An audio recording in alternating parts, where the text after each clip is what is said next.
នៅព្រឹកថ្ងៃទី22វិច្ឆិកាឆ្នាំ2025នេះគឺជាការអុំទូកខ្នាតខ្លីនៅស្រុកត្បូងឃ្មុំដោយរៀបចំឡើងដោយរដ្ឋបាលស្រុកត្បូងឃ្មុំឃើញថាចំនួនទូកឆ្នាំនេះមានទូកច្រើនណាបងប្អូនណាបាទហើយសម្រាប់ការអុំជើងពេលព្រឹកគឺបានបញ្ចប់ហើយនៅពេលថ្ងៃពេលរសៀលអញ្ចឹងសម្រាប់បងប្អូនចង់ទៅមើលការប្រណាំងទូកនៅបលាយច្រកចំបក់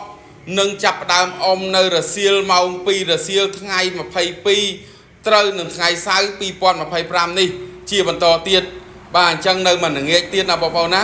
បាទហើយងាកមកខាងនេះវិញគឺជាទស្សនវិជ្ជាពុកម៉ែបងប្អូនយើងបានអញ្ជើញទៅគេហដ្ឋានវិញបាទដើម្បីទៅស្រស់ស្រូបអាហារពេលថ្ងៃត្រង់រួចនៅពេលម៉ោង2ទើបជុំគ្នាដើម្បីរៀបចំប្រណាំងទូកខ្នាតខ្លីជាមិត្តភាពនេះបន្តទៀតដោយរៀបចំឡើងនៅមុខសាលាឃុំជប់ដែលស្ថិតនៅបលាយច្រកចំបក់ឃុំជប់ស្រុកត្បូងឃ្មុំខេត្តត្បូងឃ្មុំត្រូវនៅថ្ងៃទី22វិច្ឆិកា2025ឃើញថាពុកម៉ែបងប្អូនយើងមកលេងយ៉ាងច្រើន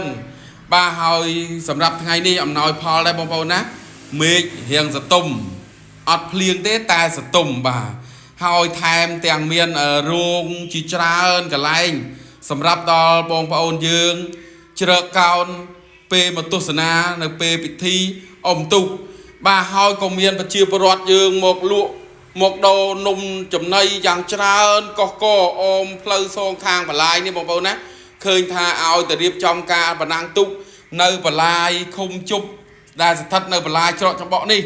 គឺមនុស្សម្នាបងប្អូនយើងមកច្រើនមែនទែនបងប្អូនបាទច្រើនណាស់គាំទ្រនៅពិធីអុំទូក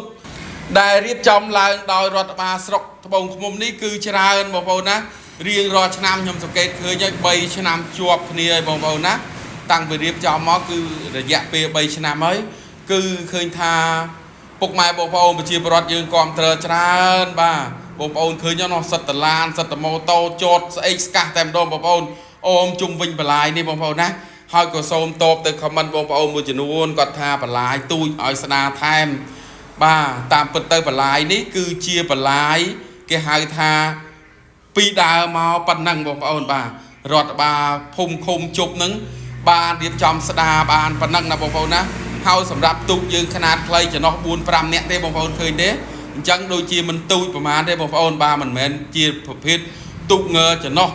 30-40ឬមួយ70នាក់ទេបងប្អូនគឺចំណោះទៅ4នាក់អញ្ចឹង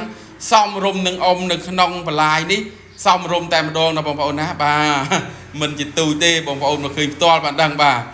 ហើយសម្រាប់ការព្រឹកនេះគឺវីដេអូខ្ញុំបាទមានប៉ុណ្្នឹងទេបងប្អូនណាបាទហើយថ្ងៃទើបបានបន្តថតវីដេអូជាបន្តទៀតសូមអរគុណសូមគោរពលាបាទ